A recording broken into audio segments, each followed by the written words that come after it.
ছাত্র জনতার অভ্যুত্থানের মুখে আওয়ামী লীগ সভাপতি শেখ হাসিনা প্রধানমন্ত্রীর পদ থেকে পদত্যাগ করে দেশ ছেড়ে ভারতে আশ্রয় নিয়েছেন। এই ঘটনার ৫ দিন পর বিস্ফোরক মন্তব্য করলেন তার ছেলে সজীব ওয়াজেদ জয়। বলছেন তার মা শেখ হাসিনা প্রধানমন্ত্রীর পদ থেকে পদত্যাগ করেননি, তাই সংবিধান অনুযায়ী তিনি এখনও বাংলাদেশের প্রধানমন্ত্রী। রয়টার্সকে দেয়া এক সাক্ষাৎকারে সজীব ওয়াজেদ জয় বলেন, আমার মা দেশবাসীর উদ্দেশ্যে একটি বিবৃতি দিয়ে তারপর পদত্যাগ করতে চেয়েছিলেন, কিন্তু ওই সময় আন্দোলনকারীরা গণভবনের উদ্দেশ্যে রওনা দেয়। তিনি ব্যাগ গোছানোর সময়টুকুও পাননি, পদত্যাগও করতে পারেননি। যতদূর জানি সংবিধান অনুযায়ী তিনি এখনও বাংলাদেশের প্রধানমন্ত্রী। শুক্রবার দিবাগত রাত ২টার দিকে সজীব ওয়াজেদ জয়ের সাক্ষাৎকার ভিত্তিক একটি প্রতিবেদন প্রকাশ করেছে রয়টার্স।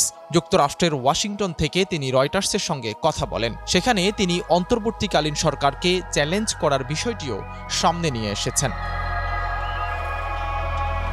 সাক্ষাৎকারে সজীব ওয়াজেদ জয় জানান, সেনা প্রধান সহ রাজনৈতিক দলগুলোর সঙ্গে আলোচনা করে রাষ্ট্রপতি সংসদ ভেঙে দিয়েছেন। প্রধানমন্ত্রী তার পদ থেকে আনুষ্ঠানিকভাবে পদত্যাগ না করা সত্ত্বেও একটি অন্তর্বর্তীকালীন সরকার গঠন করা হয়েছে বাংলাদেশে। এই সরকার গঠনকে আদালতে চ্যালেঞ্জ করা যেতে পারে। অবশ্য সেনাবাহিনীর প্রধান জেনারেল ওয়াকার উজ্জামানের বক্তব্য অনুযায়ী সজীব ওয়াজেদ জয়ের এমন মন্তব্যের কোনো ভিত্তি থাকে না। ৫ আগস্ট দুপুর ২:৩০টার দিকে শেখ হাসিনা তার ছোট বোন শেখ রেহানাকে নিয়ে ভারতের পথে সামরিক হেলিকপ্টারে করে রওনা দেওয়ার কিছুক্ষণ পরই সেনাপ্রধান গণমাধ্যমের সামনে কথা বলেন। তিনি জানান, প্রধানমন্ত্রীর পদ থেকে শেখ হাসিনা পদত্যাগ করেছেন।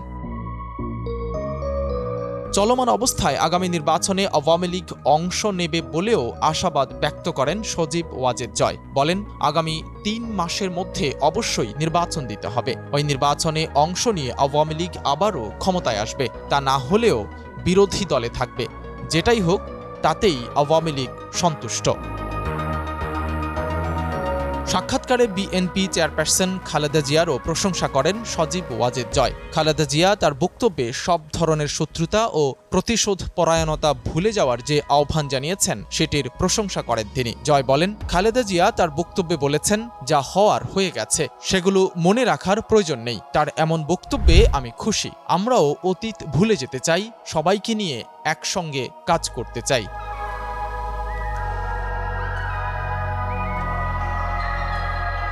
সাইদ রহমান, কালের কণ্ঠ।